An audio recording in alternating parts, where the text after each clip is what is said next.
জিয়াউর রহমান বীর উত্তমের ছবি অবমাননা এবং বিএনপির ভারপ্রাপ্ত চেয়ারম্যান তারেক রহমানকে নিয়ে অশালীন মন্তব্য ও কটূক্তির প্রতিবাদে পল্টনে বিক্ষোভ সমাবেশ করেছে বাংলাদেশ জাতীয়তাবাদী শ্রমিক দল। সমাবেশে বক্তারা বলেন, গত ১৬ বছর ধরে বিএনপি ফ্যাসিবাদী সরকারের বিরুদ্ধে গণতন্ত্রের জন্য নিরন্তর সংগ্রাম করেছে। এই দীর্ঘ সময়ে দলের অসংখ্য নেতাকর্মী জেল, জুলুম ও অত্যাচারের শিকার হয়েছেন।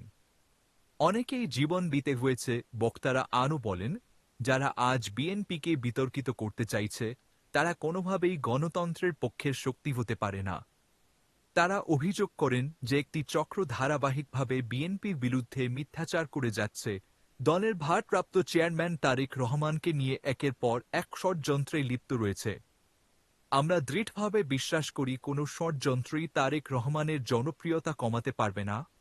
আমাদের দেশ নেত্রী বেগম খালেদা জিয়া গণতন্ত্রের মা, তার বিরুদ্ধে এবং আমাদের ভারপ্রাপ্ত তারেক রহমানের বিরুদ্ধে যারা আজকে কূটনৈতিক কথা ভাষা প্রকাশ করছে তাদেরকে নিন্দা জানিয়ে আজকের এই সমাবেশ এবং এই বিক্ষোভ সমাবেশ আমরা জানাচ্ছি শ্রমিক দলের পক্ষ থেকে। আমাদের প্রিয় নেতা, এদেশের কোটি কোটি মানুষের হৃদয়ের স্পন্দন বিএনপির ভারপ্রাপ্ত চেয়ারম্যান জনাব তারেক রহমানের বিরুদ্ধে কটূক্তি করেছেন বিভিন্ন মহল, বিভিন্ন রাজনীতিবিদ। এর প্রতিবাদে আজকে বাংলাদেশ শ্রমিক দলের পক্ষ থেকে আজকে আমাদের প্রতিবাদ সভা, সোহাগ হত্যা সহ আরও বিভিন্ন হত্যা চলছে, এগুলোর কেন্দ্র করে এবং বিভিন্ন জায়গায় বিভিন্ন ঘটনা সংঘটিত হচ্ছে, এগুলোকে কেন্দ্র করে আজকে বিএনপির প্রতি অপপ্রচার চালাচ্ছে।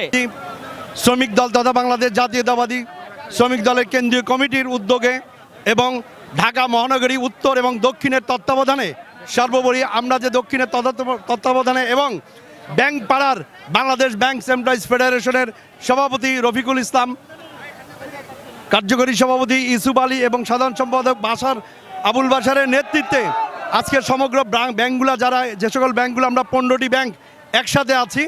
আজকে আমাদের তারুণ্যের অহংকার জিয়াউর রহমানের সন্তান, কৃতি সন্তান, শহীদ রাষ্ট্রপতি, যিনি স্বাধীনতার একক ঘোষণা দিয়েছিলেন, আমরা সেই 1971 সালে ওনার সন্তানের বিরুদ্ধে আজকে যে প্রোপাগান্ডা, বিশেষ করে এই সব চ্যাংরা পোলার যারা আছে, যারা 2 দিন আগে ঢাকা ইউনিভার্সিটির ভাতের পয়সা দিতে পারে নাই, যারা বাদাম আল্লাহর পয়সা দিতে পারে নাই, ঢাকা ইউনিভার্সিটির যে সকল হকার ভাইরা তাদের পয়সা দিতে পারে নাই, এই সবল আজকে এনসিপির নেতারা যেভাবে আজকে ফেলে ফুপে এই দেশটাকে এই 8 মাসে তারা দেশটাকে সারকার করে দিয়েছে।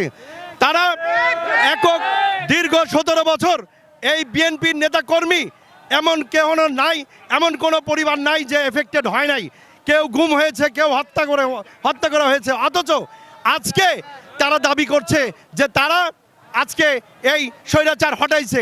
অতীব লজ্জার বিষয়, ন্যাক্কারজনক, দুঃখজনক ব্যাপার। আমাদেরকে আগামী দিনে বাংলাদেশের বিরুদ্ধে আমাদের ষড়যন্ত্রকারীদের বিরুদ্ধে আমাদের শ্রমিক সমাজকে সবাইকে ঐক্যবদ্ধভাবে প্রতিবাদ করে তুলতে হবে এবং আগামী দিনের জাতীয় নির্বাচনে ধানের শীষকে বিজয়ী করার জন্য আমরা সবাই ঐক্যবদ্ধভাবে কাজ করে এগিয়ে যাব। এই হোক আজকের এই প্রতিবাদ মিছিলে আমাদের সবাই সকলের কামনা। আল্লাহ হাফেজ। বাংলাদেশ জিন্দাবাদ। বাংলাদেশ জাতীয়তাবাদী শ্রমিক দল জিন্দাবাদ। দেশনেত্রী বেগম খালেদা জিয়া সুস্থভাবে দীর্ঘজীবী হন। আমাদের প্রিয় নেতা তারেক রহমান জিন্দাবাদ। শ্রমিক দলের প্রতিষ্ঠাতা এবং স্বাধীনতার মহান ঘোষক শহীদ রাষ্ট্রপতি জিয়াউর রহমান বীর উত্তম অমর হোক।